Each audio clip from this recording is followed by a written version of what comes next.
Hello everyone. In this video, I will show you how can you download Picsart on your computer. So for downloading this, you have to open Microsoft Store, and here on the Microsoft Store, on the search bar, search here Picsart. So here you can see Picsart AI photo editor is showing. Now click on it.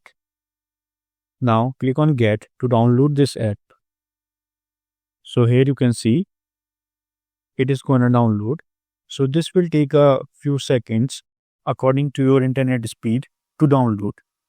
So it is checking dependencies and getting things ready to download this app on your computer.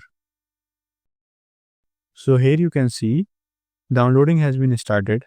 So after downloading, it will automatically install the app on your computer. So you can use that app after installing. So I hope this video is helpful for you. If you found this video helpful, please do like, share and subscribe. And thanks for watching.